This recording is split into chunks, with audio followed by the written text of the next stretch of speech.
मुंबई की जान, भाईजान,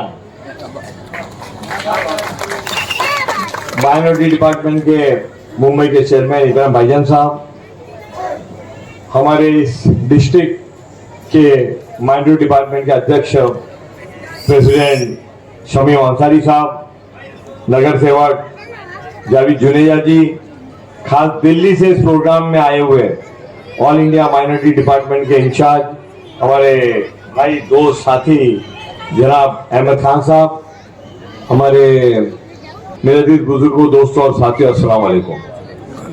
आज का ये इजलास मुंबई माइनॉरिटी डिपार्टमेंट का है और दक्षिण मुंबई माइनॉरिटी डिपार्टमेंट का है। बड़ी भारी तादाद में खास करके हमारी पर्दानशीन माँ बहनें बेटियां यहाँ पर मौजूद हैं। ये uniform distribution, notebook distribution, umbrella distribution और दूसरी चीजों के लिए ये प्रोग्राम को मुनक्किद किया गया है। पर आप सब जानते हैं कि कुछ ही दिनों के अंदर इलेक्शन डिक्लेयर होने वाले हैं और आप ये भी जानते हैं कि मौजूदा हुकूमत इस इलेक्शन लेने के लिए बहुत डरी और घबराई हुई है। अमूमन होता है कि हरियाणा, महाराष्ट्र, झारखंड ये इलेक्शन साथ में होते हैं। मैं पिछले दिनों में जब हरियाणा के इलेक्शन डिक्लेयर हुआ तो इस गवर्नमेंट को इतना साहस नहीं हुआ कि वो महाराष्ट्र का भी इलेक्शन करा दे। अमूमन अक्टूबर में 15 से 20 तारीख के बीच में ये इलेक्शन हो जाते हैं। पिछले 15 सालों से 3 इलेक्शन, मगर इस बार इलेक्शन डिक्लेयर नहीं हुआ। क्यों डिक्लेयर नहीं हुआ? कि लोकसभा में जो आपने ताकत दिखाई, लोकसभा में जो आपने पूरे हिंदुस्तान में इंडिया अलायंस को समर्थन दिया, महाराष्ट्र हुकूमत की हिम्मत नहीं होती कि इलेक्शन लेके फिर से एक बार नतीजे को देखा जाए। मगर बहरहाल आज नहीं तो कल नवंबर की 26 तारीख के पहले इलेक्शन होना तय है और फिर एक बार आप लोग महायुति की गवर्नमेंट को दिखा दोगे कि हम मां विकास आघाड़ी के साथ में है और इंशाल्लाह रहेंगे। मुझको पूरा यकीन है कि भाई काल्ला में कांग्रेस का कैंडिडेट इंशाल्लाह चुन के आएगा। इंशाल्लाह कांग्रेस का कैंडिडेट भाई काल्ला से चुन के आएगा, इसमें कोई दो राय नहीं है।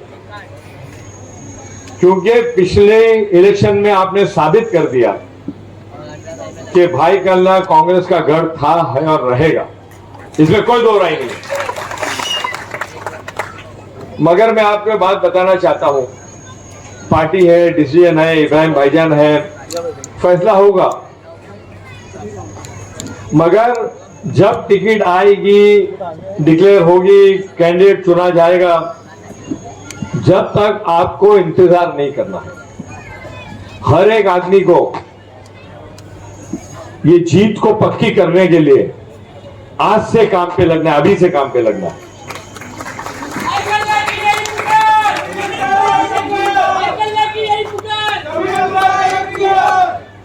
समीम भाई हमारे बहुत अच्छे दोस्त हैं,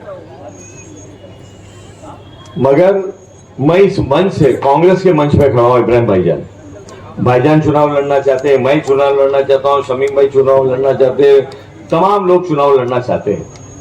मगर हमारी आवाज होना चाहिए भाई काल्ला की एक ही आवाज, कांग्रेस फिर एक बार।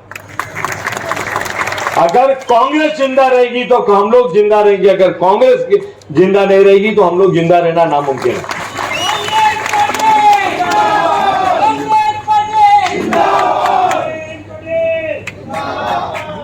देखिए क्या है कि हम लोग जो है ना बहुत सारे मरहले पार करके इस मौके पर यहाँ पर आके खड़े हुए हैं। भाईजान कितने बड़े लीडर है माइनॉरिटी के, सब जानते हो। खुद पार्लियामेंट का चुनाव लड़े हैं और हजारों की तादाद में वोट दिया। सही बात है भाईजान, कितना 60,000, 75,000, 80,000 वोट आपने लिया है। मगर भाईजान भी ये बात से सहमत है, ये बात से मुंबई माइनॉरिटी डिपार्टमेंट हो, हम लोग अकलियतों नुमाइंदों, हमने कांग्रेस के सामने बात रखी है कि इस बार मुंबई से ज्यादा माइनॉरिटी के उम्मीदवार लड़ने चाहिए। वो इसलिए लड़ने चाहिए कि राहुल जी का ये कहना है कि जिसकी जितनी संख्या उतनी उसकी भागीदारी। इमरान प्रताप गढ़ी साहब पिछले दिनों में मुंबई आए हुए थे वो जो हमारे चाचा को ट्रेन में बहुत बेरहमी से मारा था, खास उनको मिलने के लिए इब्राहिम भाईजान, हम, इमरान प्रतापगढ़ी साहब, हमारे अहमद खान साहब, सब उनको मिलने गए थे। जब इमरान भाई ने से हमारी बात हुई, भाईजान भी उस वक्त मौजूद थे, इमरान प्रतापगढ़ी ने खुद हमको ये भरोसा दिलाया है, जो खासदार है मुंबई से, जो माइनॉरिटी डिपार्टमेंट के ऑल इंडिया के अध्यक्ष है, बोले अमीन भाई, इब्राहिम भाईजान, दिल्ली में जहां जरूरत पड़ेगी आप लोगों की आवाज कम नहीं होगी, भरपूर तादाद में। और हम लोग ने बार बार ये कहा है कि ये भाई का अल्लाह की सीट है, इस पे अकलियतों का उम्मीदवार होना चाहिए, यहाँ से अकलियतों को सीट मिलना चाहिए, कांग्रेस का अकलियत का उम्मीदवार जीत के आना चाहिए, इसमें कोई पर्दा नहीं है, कोई पर्देदारी नहीं है, अले खुलेआम हमने ये कहा है। आज मुंबई से ज्यादा अकलियतों के नुमाइंदे लड़के असेंबली में जाना चाहिए और उन फिरका परस्तों के मुंह को बंद करना चाहिए, ये हम सबकी मांग है।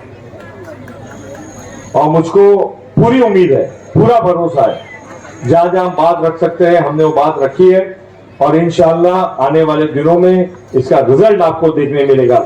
मगर उसके लिए आप लोगों को, कांग्रेस को जिताने के लिए आपको आज से मैदान में उतरना पड़ेगा और कांग्रेस के उम्मीदवार के लिए काम करना पड़ेगा। ये मुझको आपसे विश्वास और भरोसा चाहिए। आपने पिछले दिनों में देखा, जो भी अकलियतों का मुद्दा रहा है, इंडिया अलायंस की सरकार आने के बाद में राहुल गांधी जी ने हर मुद्दे को जोर शोर से उठाया। जब ये बीजेपी की एनडीए की सरकार ने जो वक्फ अमेंडमेंट एक्ट लाया, 10 साल में पहली मर्तबा अगर जेपीसी के सामने कोई बात गई है तो वक्फ अमेंडमेंट एक्ट गया है। हम चाहते हैं कि वक्फ अमेंडमेंट एक्ट स्क्रैप होना चाहिए, यह पार्लियामेंट में पास होना नहीं चाहिए, क्योंकि वक्फ की प्रॉपर्टी जो है वो अल्लाह की प्रॉपर्टी है और अल्लाह के बात के अंदर उनकी जो प्रॉपर्टी जो अल्लाह की तरफ वक्फ की गई है, once a Waqf always a वक्फ, एक बार जगह वक्फ हो गई वो अल्लाह की हो गई, इसमें हम मुदाखलत बिल्कुल बर्दाश्त करने वाली नहीं है। उसके लिए हमको जो करना पड़ेगा हम करेंगे। वक्फ अमेंडमेंट एक्ट रिजेक्ट होना चाहिए, ये हर एक मुसलमान की मांग है और इसको हुकूमत को झुकना पड़ेगा और वक्फ अमेंडमेंट बिल को वापस लेना पड़ेगा। उसके लिए इंडिया अलायंस पूरी तरह से तैयार है। जेपीसी की मीटिंग हुई, जेपी के सामने लोग गए, हर व्यक्ति ने अपनी बात रखा है, वहां पर हर व्यक्ति ने अपनी बात जेपी के सामने रखा है कि हम इस वक्फ अमेंडमेंट एक्ट के विरोध में है, इस वक्फ अमेंडमेंट एक्ट खारिज होना चाहिए। और करोड़ों लोगों ने इस देश से, करोड़ों की तादाद में लोगों ने अपना जो है वहां पे दर्ज कराया है, अपनी बात वहां पे रखी है और मुझको ये उम्मीद है कि जब भी आएगा इंडिया अलायंस अपनी बात पे खड़ी रहेगी और इंडिया अलायंस का एक एक गठ अपनी बात पे खड़ा रहेगा और इस बिल का विरोध करेगा, इस बिल की मुखालफत करेगा। आज दौर में देख रहे हैं हम लोग कि बहुत सारे लोग